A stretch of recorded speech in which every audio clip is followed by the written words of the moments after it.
தமிழகத்தில் பல இடங்களில் பல வகையான நோய் பரவிக்கொண்டு வருகிறது. இதனால் மக்கள் அச்சத்தில் இருக்கின்றனர். இந்நிலையில் கும்பகோணத்தில் வசிக்கும் மக்களுக்கு வந்த சோதனையை ஒரு செய்தி தொகுப்பாய் பார்ப்போம்.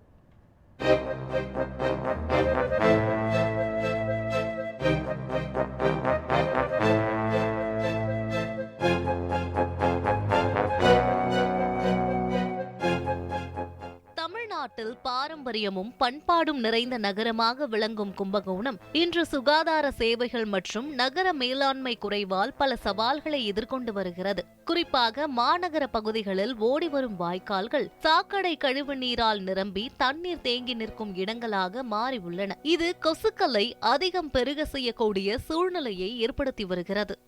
இந்த நிலைமை பொதுமக்களிடையே மிகுந்த சுகாதார அச்சத்தை ஏற்படுத்தியுள்ளது. ஒரு காலத்தில் கும்பகோணத்தில் யானைக்கால் நோய் அதிகமாக இருந்தது என்பது எல்லோருக்கும் தெரியும். ஆனால் அதனை அரசின் சுகாதாரத்துறை மருந்துகள், விழிப்புணர்வு நடவடிக்கைகள் மூலமாக முழுமையாக கட்டுப்படுத்தி ஒழித்தது. தற்போது கழிவுநீர் தேங்கி நிற்கும் சூழ்நிலை மீண்டும் அதே நோயை உருவாக்கும் அபாயத்தை ஏற்படுத்தும் என மக்கள் அச்சப்படுகிறார்கள்.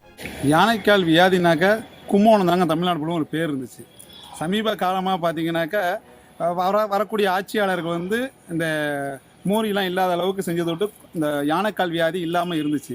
ஆனால் இப்போ பார்த்தீங்கன்னாக்கா கும்பகோணம் மாநகராட்சி ஆகிடுச்சு. மாநகராட்சி ஆனதுலேருந்து பார்த்தீங்கன்னாக்கா கும்பகோணத்தில் ஓடுற கிட்டத்தட்ட ஒரு 5 வாய்க்கால் இருக்குது.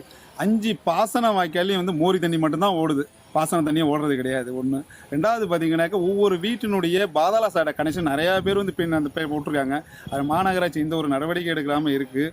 இந்த பகுதியில் பார்த்தீங்கன்னாக்கா கொசு உற்பத்தி, இதனால் கொசு உற்பத்தி அதிகமாகிட்டு இருக்கு. மீண்டும் இது மாதிரி யானைக்கால் வியாதி வந்துருமோன்னு சொல்லி கும்பகோணம் இருக்கக்கூடிய பொதுமக்கள் அச்சப்படுறாங்க.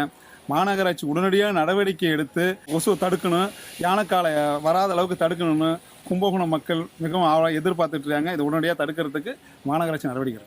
கும்பகோண நகரத்தின் வடக்கு மற்றும் தெற்கு எல்லைகளில் காவிரி மற்றும் அரசலாறு என 2 முக்கியமான ஆறுகள் பாய்கின்றன. காவிரியிலிருந்து நகரின் முக்கிய பகுதிகள் வழியாக 5 வாய்க்கால்கள் ஊடாக பல கிராமங்களுக்கு விவசாய நீர் விநியோகம் மேற்கொள்ளப்பட்டு வந்தது.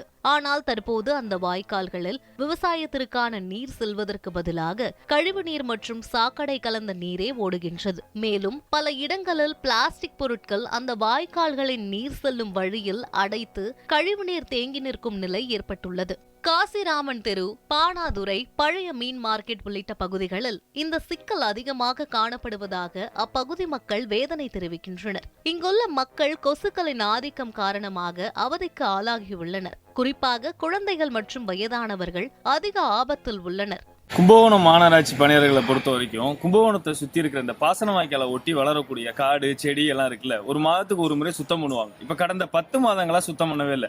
அப்படியும் நம்ம கோரிக்கை வச்சு அவங்கள்ட்ட சொல்லி செய்ய சொன்னாக்கா கண் படுற இடத்துல மட்டும் வெட்டிட்டு அந்த பகுதி இருக்கு பாருங்க, இது காசிராமனத்தோட ஒரு பகுதி, அங்கேருந்து பார்வைப்படுற அளவுக்கு மட்டும் வெட்டிட்டு மித்ததை விட்டுறாங்க. இந்த பாசன வாய்க்கால்ல இருந்து வளர்ந்துருக்கக்கூடிய இந்த செடி பார்த்தீங்கன்னா காசிராமனத்தூர்ல இருந்து நேராக சாஸ்திரா காலேஜ் வரைக்கும் செல்லக்கூடிய இந்த பாசன வாய்க்கால், இதை ஒட்டி 2 பக்கமும் செடியா மன்றி கிடக்கு. 10 மாதங்களுக்கு மேல இந்த பணியை அவங்க செய்யாதனால இங்க பாம்பு, தேளு, மற்ற விஷக்கிருமிகள்லாம் இங்க நிறைய இருக்கு.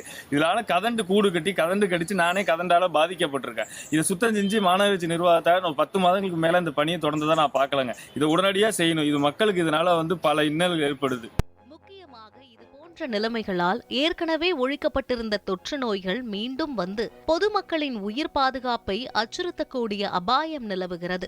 எனவே கும்பகோணம் மாநகராட்சி துறை உடனடியாக செயல்பட்டு இந்த நிலையை சரி செய்து மக்கள் நலனை பாதுகாக்க வேண்டியது அவசியமாகும்.